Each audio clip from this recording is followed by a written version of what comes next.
سکتا ہے فیکون. میں آپ کو سمجھاؤں کن کیا مطلب.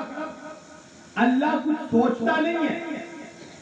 اللہ کسی چیز کو بنانے سے پہلے سوچتا نہیں ہے. اس کا میپ نہیں بناتا, ڈیزائن نہیں بناتا. اللہ صرف کہتا ہے کن ہو جا, فیکون وہ ہو جاتا ہے. آپ جب گھر بناتے ہیں نا بلڈنگ, آپ لوگ جب بلڈنگ بناتے ہیں تو بلڈنگ بنانے سے پہلے انجینئر کو بلاتے ہیں, زمین نپواتے ہیں, آرکیٹیکچر کو بلاتے ہیں. وہ آرکیٹیکچر ایک ڈرائنگ بناتا ہے, نقشہ بناتا ہے, ایسی بلڈنگ ہوگی, ایسی سیڑھی بنے گی, ایسا کھڑکی بنے گا. تو ہم جب کچھ بناتے ہیں تو اس کا پہلے ڈیزائن بناتے ہیں.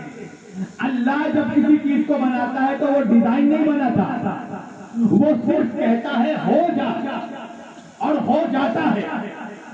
یہ جو پوری دنیا اللہ نے بنائی نا, یہ پورا پرتھوی جو اللہ نے بنایا ہے, تو اللہ نے اس کا کوئی ڈیزائن نہیں بنایا. اللہ نے کہا ہو جا, ہو گیا. چاند ہو گیا, سورج ہو گیا, زمین ہو گئی, دریا ہو گیا, سمندر ہو گیا, تو وہ فقط کہتا ہے ہو جا. اب اس کا ارادہ ہے, وہ اللہ کہہ رہا ہے لِيُذْهِبَ عَنْكُمُ الرِّجْسَ أَهْلَ الْبَيْتِ. اے میرے نبی کے خاص گھر والوں, اے میرے نبی کے خاص گھر والوں, اے علی, فاطمہ, حسن و حسین اور ان کی اولادوں. اللہ کا یہ ارادہ ہے کہ اللہ آپ لوگوں کے قریب بھی گندگی کو پہنچنے نہیں دے گا. کسی طرح کی نجاست کو, کسی طرح کے جھوٹ کو, کسی طرح کے بہتان کو, کسی طرح کے گناہ کو آپ کے قریب پہنچنے نہیں دے گا. کوئی گندگی آپ کے قریب پہنچ نہیں سکتی. اللہ نے آپ سے ہر طرح کی گندگی کو دور رکھا ہے.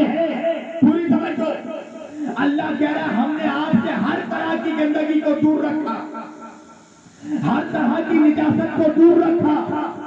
کون اللہ کہہ رہا ہے؟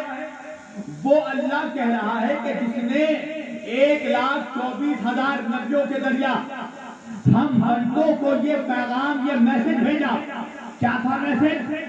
اللہ نے ہر نبی کو کہا کہ جا کر میرے بندوں سے کہو کہ وہ نیک اعمال کریں, اچھے عمل کریں. کیوں؟ ان سے جا کر کہو اس لیے کہ قیامت قریب ہے, قیامت قریب ہے. مولوی لوگ آتے ہیں نا آپ لوگوں کے سامنے, تو مولوی لوگ بھی بولتے ہیں نا نماز پڑھو, روزہ رکھو, حج کرو, زکات کرو. کہنو قیامت قریب ہے, اس لیے کہ قیامت قریب ہے, وہاں پہ فیصلہ ہونا ہے. تو آدم آئے, آدم نے ہم سے کہا قیامت قریب ہے. نوح علیہ السلام آئے, نوح نے بھی انسانوں سے کہا قیامت قریب ہے. ابراہیم نے بھی آ کر کہا قیامت قریب ہے. اسماعیل نے بھی آ کر کہا قیامت قریب ہے. زکریا نے بھی آ کر کہا قیامت قریب ہے. یحییٰ نے بھی آ کر کہا قیامت قریب ہے. داؤد نے بھی آ کر کہا قیامت قریب ہے. سلیمان نے بھی آ کر کہا قیامت قریب ہے. یعقوب نے بھی آ کر کہا قیامت قریب ہے. یوسف نے بھی آ کر کہا قیامت قریب ہے. یونس نے بھی آ کر کہا قیامت قریب ہے. داؤد نے بھی آ کر کہا قیامت قریب ہے. موسیٰ نے بھی آ کر کہا قیامت قریب ہے. ہارون نے بھی آ کر کہا قیامت قریب ہے. عیسیٰ نے بھی آ کر کہا قیامت قریب ہے. یہاں تک کہ ہمارے نبی صلی اللہ علیہ وسلم, ہمارے نبی نے بھی آ کر کہا کہ لوگوں قیامت قریب ہے. تو میں نے ہاتھ جوڑ کر کہا اے آدم سے لے کر خاتم تک کے نبیوں, اے 1,24,000 نبیوں, آپ نے جو لوگوں کو یہ میسج دیا کہ قیامت قریب ہے, تو یہ میسج کس کا میسج ہے؟ تو نبیوں نے کہا کہ یہ اللہ کا میسج ہے کہ قیامت قریب ہے. تو اللہ نے 1,24,000 نبیوں کے ذریعہ دنیا میں یہ میسج بھجوایا کہ قیامت قریب ہے. اور آخری نبی کو گئے ہوئے 1400 سال ہو گئے, آخری نبی کو پردہ کیے ہوئے, مگر مجھے بتائیے کیا قیامت آ گئی؟ کیا نہیں مولانا, آج تک قیامت نہیں آئی. 1,24,000 نبیوں کے ذریعہ اللہ نے میسج بھجوایا کہ قیامت قریب ہے, مگر آج تک قیامت نہیں آئی. تو اندازہ لگاؤ, جو اللہ کہہ رہا ہے قیامت قریب ہے, وہی اللہ کہہ رہا ہے اہل بیت سے گندگی دور ہے. تو پھر اندازہ لگاؤ کہ جس اللہ کا قریب اتنا دور ہے, اللہ جانے اس کا دور اتنا دور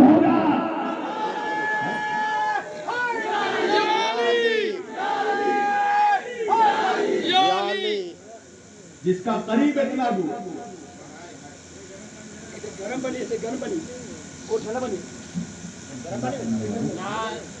نعرہ تکبیر، نعرہ تکبیر، نعرہ رسالت، نعرہ رسالت، نعرہ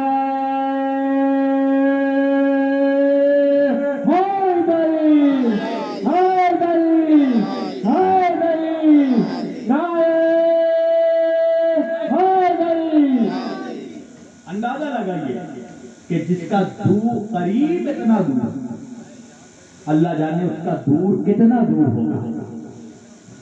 وہ اللہ کہہ رہا ہے اے میرے نبی کے گھر والوں، اے علی، فاطمہ، حسن و حسین اور ان کی اولادوں، ہم نے آپ سے ہر طرح کی گندگی کو دور رکھا ہے.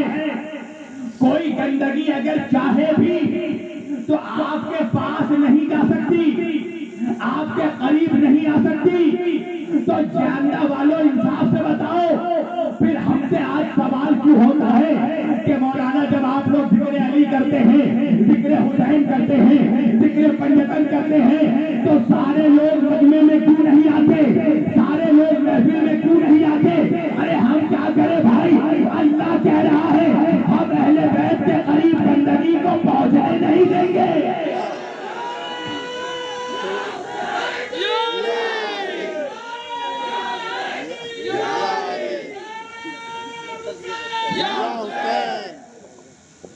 اللہ کہہ رہا ہے پہنچنے نہیں دیں گے.